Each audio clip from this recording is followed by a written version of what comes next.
Oto Hasibuan. Setelah saya pikir-pikir, ternyata lawyer Oto Hasibuan ini, Bapak Oto Hasibuan, itu orang baik. Meskipun saya suka ngomong-ngomong yang kurang baik terhadap beliau, tapi beliau menanggapinya luar biasa. Senior banget. Kita tetap sampai selesai ya pengakuan dari ayah Mirna ini, teman-teman. Maaf, dalam hal ini Oto maafin saya, meskipun saya lebih tua dari Oto. Cuman saya jadi malu seorang Oto bisa memaafkan saya hal-hal yang saya ngomongnya tidak pantas. Kemudian Oto kan OPK nih. Saya mau kasih bekal sama Oto supaya membawa OPK itu ya kalau bisa. Untuk Mirna udah nggak ada. Ya, saya nggak tahu Oto berhasil atau tidak. Karena hukum di Indonesia ini jangan Oto sampai rusakkan di negara kita ini hukum yang sudah begitu bagus sudah jalan.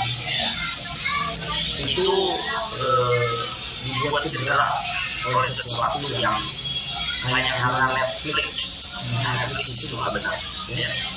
Jadi saya rasa Oto ngerti lah. Jadi saya mau mengaku Oto. Ya.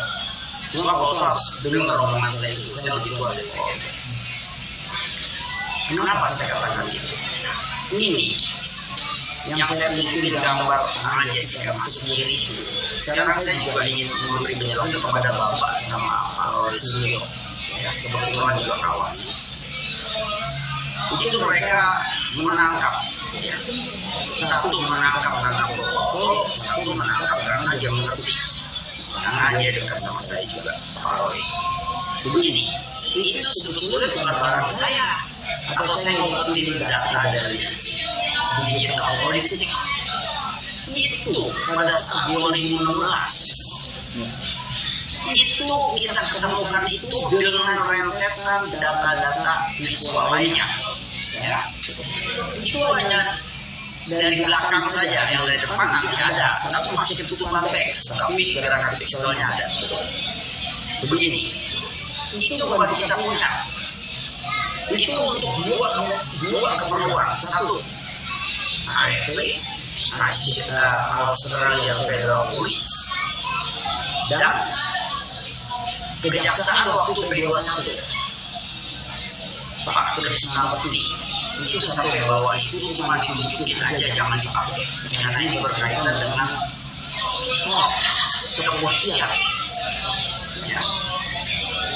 Kalau sampai cedera janji kita terhadap AFP berbahaya sekali, ya. Karena kan kita sudah tanda tangan, waktu itu ada perwira lah, saya nggak perlu sebut nama-nama sekarang. Kalau kita buka semua klien Pak Oto, nanti Jessica Wongso itu bisa dihukum mati.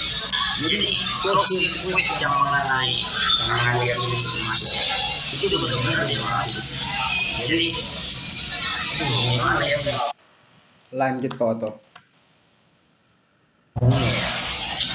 Detailnya ada di tangan Kepolisian Republik Indonesia. Karena saya juga itu baru dikasih untuk supaya saya buka. Kenapa? Karena Jessica Wongso ini klien Pak Oto, izin Pak Oto, dia sudah inkrah di pengadilan negeri dari tingkatannya sampai 5 kali 3 hakim, semuanya no dissenting opinion. Jadi ini kita cari-cari sesuatu yang gak ada gunanya. Memang si Jessica itu bukan anak saya, Pak Oto.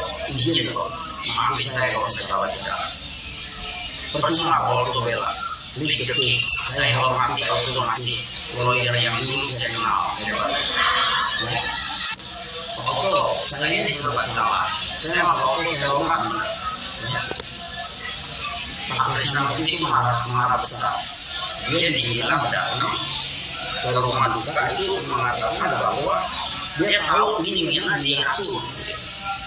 Ya saya serba salah ke sono. Pak Oto saya hormati sebagai lawyer. Di sini Pak Krisna Bekti sebagai Kepolisian Republik Indonesia yang menangani kasus ini. Jadi saya serba salah mau jelasin sama Pak Oto.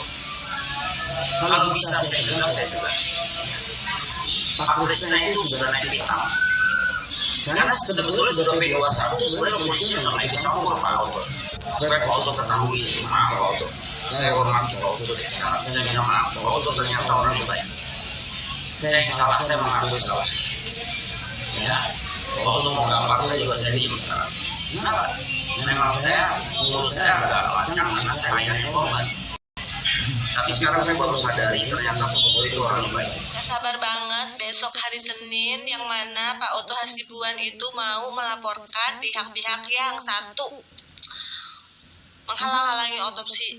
Siapa tuh orangnya yang menghalang-halangi otopsi sampai akhirnya nggak diotopsi gitu.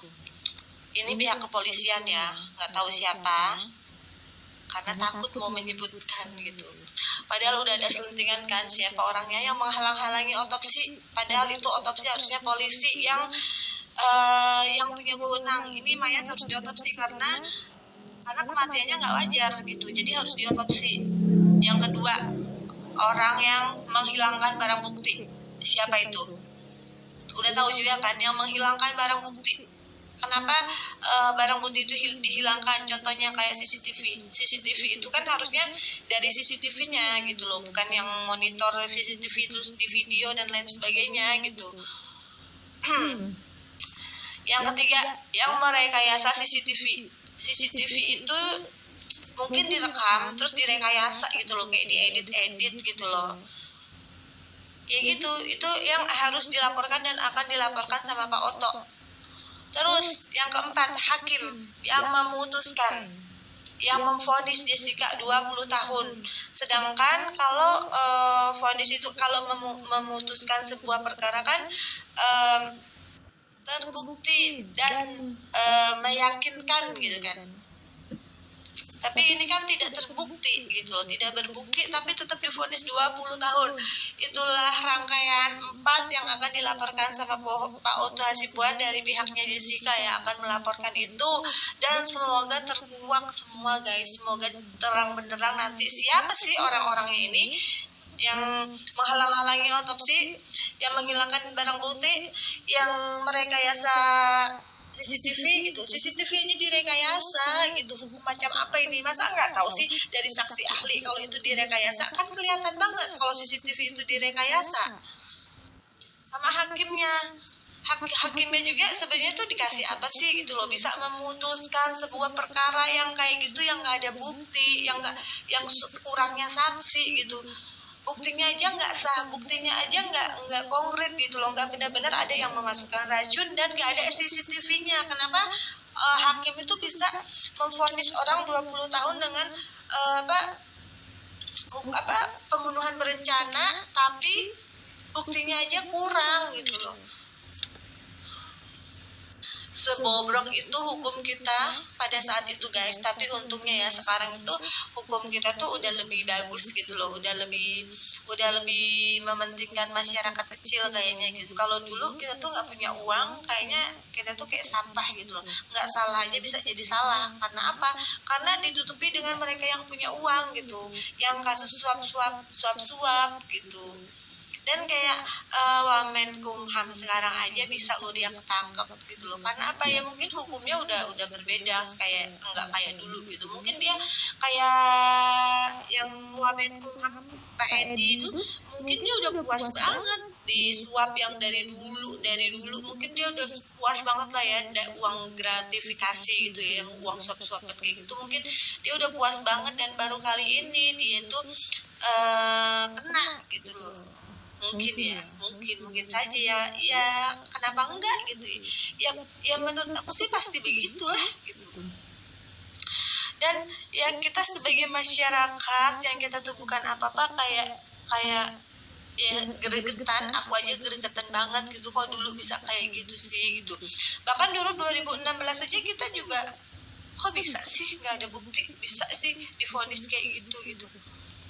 Itu jahat guys, itu jahat banget gitu. Dan satu persatu yang katanya Sambo itu nggak ada hubungannya, kata bapaknya Mirna, masa sih dia nggak ada hubungannya gitu loh, please deh gitu. Yang kayak ya sekarang tuh ya orang-orang yang dulunya jahat sama si Jessica ya satu persatu udah pada kena karmanya dari Tuhan sih ya, bukan kita gitu loh. Dia tuh kena di kasus yang lain gitu.